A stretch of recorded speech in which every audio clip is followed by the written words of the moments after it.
ചെടികളിലെ മിക്ക രോഗങ്ങളും അത് ഈ മണ്ണിലൂടെ രോഗങ്ങളോ വായുവിലൂടെയാണെങ്കിലോ ഫംഗസോ എന്തായാലും മിക്ക 95% രോഗങ്ങളിൽ നിന്നും സംരക്ഷിക്കുന്ന ഒരു ലായനിയാണ് സാഫ് എന്ന് പറഞ്ഞാൽ. ഇത് നമുക്ക് ഏത് ചെടിക്ക് അടിച്ചു കൊടുക്കാം, ഏത് ചെടിക്ക്, അതിനകത്തൊരു കുഴപ്പമൊന്നുമില്ല.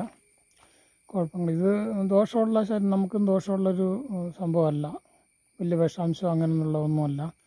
ഞാൻ സാധാരണ ഒരു 10 ദിവസം എന്ത് വന്നാലും 10 ദിവസത്തിലൊരിക്കൽ ഞാൻ സാഫ് അടിച്ചു കൊടുക്കാറുണ്ട്. അങ്ങനെ അടിച്ചു കൊടുത്താൽ മാത്രം മതി. ഇത് കുറേശ്ശെ അടിച്ചു കൊടുത്താൽ മതി. 10 ദിവസം നമ്മൾ എപ്പോഴും 10 ദിവസം തോറും അടിക്കുന്നതുകൊണ്ട് നമുക്ക് കുഴപ്പമില്ല, കുറേശ്ശെ മതി.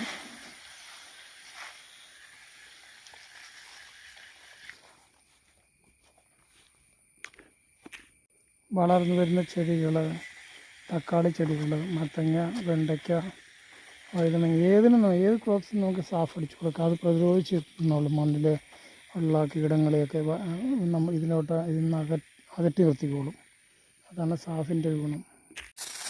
ഈ കിടക്കുന്നതൊന്നും ഇതിനുള്ള കഴിക്കാൻ എടുക്കുന്നതല്ല, വിത്തിന് വേണ്ടി എടുക്കാനൊക്കെ വിചാരിച്ചിട്ടിരിക്കുന്നത്. അത് കാരണം ഞാൻ വിചാരിച്ച് അങ്ങനെ കിടക്കട്ടെ. ഇന്ന് ഞാൻ വിളവെടുത്ത് കഴിഞ്ഞു. വിളവെടുത്ത ശേഷമാണ് ഞാനിത് അടിച്ചു കൊടുക്കുന്നത്. നമ്മൾ കഴിക്കാൻ നേരിട്ടെടുക്കുന്ന ഇതുണ്ടല്ലോ, പയർ, വെള്ളരി, അങ്ങനെയുള്ളതൊക്കെ നമ്മൾ അതിലൊക്കെ സാഫ് അടിച്ചു കൊടുക്കും. ശ്രദ്ധിക്കേണ്ടതെന്ന് വെച്ചാൽ നമ്മൾ സാഫ് അടിച്ച് 4 ദിവസം കഴിഞ്ഞിട്ടേ നമ്മളിത് എടുക്കുകയുള്ളൂ. എന്ന് വെച്ചാൽ നമുക്ക് പ്രശ്നങ്ങളൊന്നുമില്ല. പക്ഷെ സാഫ് അടിച്ചിട്ടുണ്ടെങ്കിൽ നമ്മൾ 4 ദിവസം കഴിഞ്ഞിട്ട് ഇത് നമ്മൾ പറിച്ചെടുക്കുക. പയറാണെങ്കിൽ എന്തായാലും നമ്മൾ അപ്പം എന്ത് ചെയ്യുന്നത്, സാഫ് അടിക്കുന്നതിന് മുമ്പ് നമ്മൾ കഴിയുന്നതെല്ലാം പറിച്ചെടുക്കുക. എല്ലാം പറിച്ചെടുത്ത ശേഷം മാത്രം സാഫിങ്ങനെ അടിച്ചു കൊടുക്കുക. പിന്നെ എല്ലാം ഇവിടുന്ന് ഓടുന്നുണ്ട്. ഞാൻ കെട്ടി വെച്ചിരിക്കുന്ന വിത്തിന് വേണ്ടിയിട്ട് മറച്ചിട്ട് വെച്ചിരിക്കുക.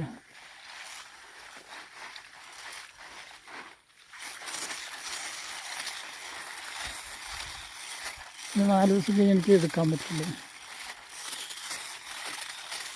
ഇപ്പോൾ പയറാണ് ഞാനിവിടെ പയർ അവിടെ. ഇതാണ് നമ്മൾ പറഞ്ഞ സാഫ് എന്ന പൊടി. ഇതിൽ പൊടിയാണ് ഇത്. അതിൻ്റെ കണക്ക് ഇപ്പോൾ എല്ലാത്തിനും പറഞ്ഞിട്ടുണ്ട്. ഓരോന്നിനും ഓരോ രീതിയിലായിരിക്കും. 5 ഗ്രാമൊക്കെ ഇട്ട് കൊടുത്താൽ ഞാൻ 5 ഉപയോഗിക്കുന്നത്. അത് വെള്ളത്തിൽ കലക്കി 1 ലിറ്റർ വെള്ളത്തിൽ കലക്കിയിട്ട് നമ്മൾ അടിച്ചു കൊടുക്കണം. മിക്കതും വരത്തില്ല, മിക്ക കീടങ്ങളും